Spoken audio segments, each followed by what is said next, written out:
আসসালামু আলাইকুম ওরহমতুল্লাহি ওয়া বারাকাতুহু। আলহামদুলিল্লাহ ওয়াকাফা ওয়া সালামুন আলা ইবাদিহিল্লাযিনা আসতাফা আম্মা বাদ। সম্মানিত দর্শকবৃন্দু, আর কয়েকটা দিন পরেই রমজান মাস, সিয়াম সাধনার মাস। এই রমজান মাসে আমাদের উপরে রহমত বর্ষিত হয়, আল্লাহ তাআলার অসীম করুণা বর্ষিত হয়, গুনাহ মাফের মাস। এক কথায় বলতে গেলে নিজের জীবনকে পরিবর্তন করার মাস। কিন্তু আমরা কতটুকু প্রস্তুত এই রমজান মাসের প্রস্তুতি সম্পর্কে এই ভিডিওটি সংক্ষিপ্ত একটা ভিডিও, 5 থেকে 6টি পদক্ষেপ নেওয়ার মাধ্যমে আমরা এই মাসটাকে সুন্দরভাবে, এই মাসের যে নৈকট্য সেটা আমরা অর্জন করতে পারি। আমি চেষ্টা করেছি বিষয়াদিগুলো ভালোভাবে লিখে সাজানোর, যেন আপনারা খুব সহজেই এগুলো বুঝতে পারেন এবং নিতে পারেন আপনারা। তো চলুন, আমি এখানে আপনারা একটা চার্টের মতো দেখতে পারতেছেন। প্রথমেই আমাদের যেটা করতে হবে, নিজের আত্মাকে পরিশুদ্ধ করতে হবে, আত্মশুদ্ধি অর্জন করতে হবে। এর জন্য যেটা করব, হারাম কাজ থেকে আমরা দূরে থাকব। তো হারাম কাজ কোনগুলো? কোরআনে যেগুলো নিষেধ করা হয়েছে, আল্লাহ রাসূল সাল্লাল্লাহু আলাইহি সাল্লাম যেগুলো থেকে বিরত থাকতে বলেছেন, বর্তমান সময়ের আলেম সমাজ যেটা থেকে আমাদের দূরে থাকতে বলেন, এগুলো ইসলামে হারাম।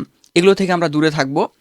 এরপরে আমরা যেটা করব, আমাদের যেগুলো ভুল ভ্রান্তি হয়েছে এটার জন্য আল্লাহ তাআলার কাছে আমরা তওবা করব, আমরা ক্ষমা চাইব। এজন্য 2 রাকাত নামাজ পড়ে একটু ইস্তেগফার পাঠ করে, দরুদ শরীফ পাঠ করে আমরা আল্লাহ তাআলার কাছে কান্নাকাটি রোনাজারি করব। অবশ্যই আল্লাহ তাআলা ক্ষমাশীল, আল্লাহ তাআলা আমাদের ক্ষমা করে দিবেন। এবং ভালো অভ্যাসগুলো ছোট হলেও নিজের মধ্যে আনার চেষ্টা করব। কোরআন তেলাওয়াত করব প্রতিদিন, একটু গুনাহ মাফের জন্য মুক্তি চাইব আল্লাহ তাআলার কাছে। এবং নামাজটা ভাই ছাড়ব না। আমরা জানি যে কিয়ামতের দিন আমাদের সর্বপ্রথম নামাজের হিসাব নেওয়া হবে। আউয়ালু মা ইউহাসাবু বিহিল আবদি ইয়াওমাল কিয়ামাতিস সালাহ। কিয়ামতের দিন সর্বপ্রথম নামাজের হিসাব নেওয়া হবে। তো নামাজ ছাড়া উপায় নেই। কোরআন অনেকবার সলাৎ শব্দ আমাদের নামাজের তাগিদ দেয়। তো এটা থেকে আমরা বেঁচে থাকবো না, নামাজটা পড়বো। এরপর পরের যে বিষয়টা সেটাতে চলে আসি, সেটা হলো শারীরিক প্রস্তুতি। শারীরিকভাবে আমরা কি করব? আমরা রমজান মাসে দেখা যায় যে অস্বাস্থ্যকর খাবার খাই, বেশি করে খাই, কারণ সারাদিন না খেয়ে থাকতে হবে। তো এই চিন্তা ভাবনাতে যেটা হয় যে আমরা মূলত অসুস্থ হয়ে যাই। তো এইটা থেকে আমরা মূলত একটু চেষ্টা করব যেগুলো ভালো খাবার, হেলদি খাবার, যেগুলো স্বাস্থ্যকর, এই খাবারগুলো আমরা সাহরি এবং ইফতারে খাওয়ার চেষ্টা করব। ভাজা পোড়া একটু কম খাবো, যেটা আমাদের একটা শারীরিক প্রস্তুতি। এবার চলে আসি আমাদের যে মানসিক প্রস্তুতি। মানসিকভাবে প্রস্তুতি হওয়া অনেকটাই গুরুত্বপূর্ণ। এখানে যদি আমি আপনাদের বলি যে আমাদের যেটা করতে হবে মানসিকভাবে প্রস্তুতি হওয়ার জন্য, আমাদের উচ্ছৃঙ্খল যে মনোভাব সেটা একটু শান্ত প্রকৃতির আমরা হওয়ার চেষ্টা করব। আমাদের বেশি রাগ থাকলে রাগটা নিয়ন্ত্রণ করব, মানুষের সাথে ভালো আচরণ করব, এবং সময়ের যে সঠিক ব্যবহার সেটা করব।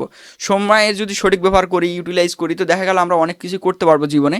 সময়ের ব্যাপারে অনেক কিছু বলা আছে কোরআনে, সময়ের কসম কেটে কথা বলা আছে। তো আমরা এই সময়টার সঠিক ব্যবহার করব।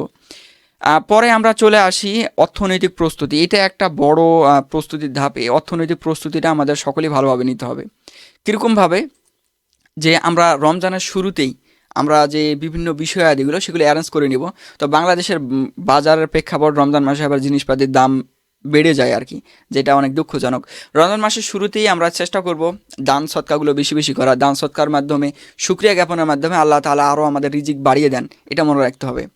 আর ইফতারের আয়োজনগুলো করব, যারা অসচ্ছল তাদেরকে আমরা কিছু দিয়ে সহযোগিতা করব, এবং অপ্রয়োজনীয় খরচ এবং অপ্রয়োজনীয় হয়তো কাজকর্ম এগুলো থেকে আমরা বিরত থাকব।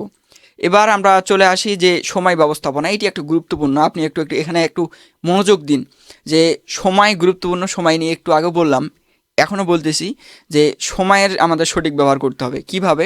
আমি একটা এখানে চার্ট দিয়ে আপনার বোঝানোর চেষ্টা করেছি যে প্রথমে আমাদের একটা রুটিন তৈরি করতে হবে। রমজান মাস এই যে সময়টা, যেহেতু আমাদের খাওয়া দাওয়ার ভেজালাদি থাকে না, যারা চাকরি পরীক্ষার প্রিপারেশন নেয় তাদের জন্য, বা দেখা গেল যারা কম্পিটিটিভ কোনো কাজে আছে, বা দেখা গেল কোনো স্কিল শেখার চেষ্টা করতেছে, তারা কিন্তু যদি একটা সঠিক, একটা শক্তিশালী রুটিন ক্রিয়েট করে যদি কাজবাজ করা ট্রাই করে, তো রমজান মাসে ইবাদতের পাশাপাশি ভালো কিছু করা সম্ভব।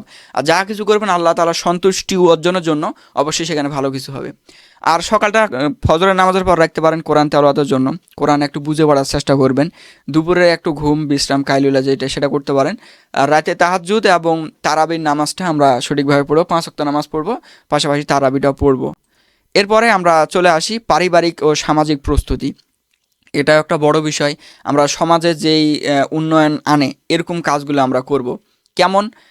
সমাজের দেখা গেল যে শিশুদের কোরআন শিক্ষা বা দিনী হালাকার বিষয়ে তাদের উদ্বুদ্ধ করা, প্রতিবেশীর মধ্যে যারা বিভিন্ন অভাব অনটনের মধ্যে থাকবে তাদের আমরা যে বিষয়াদিগুলো সেগুলো আমরা চেষ্টা করব ঠিকঠাক করার।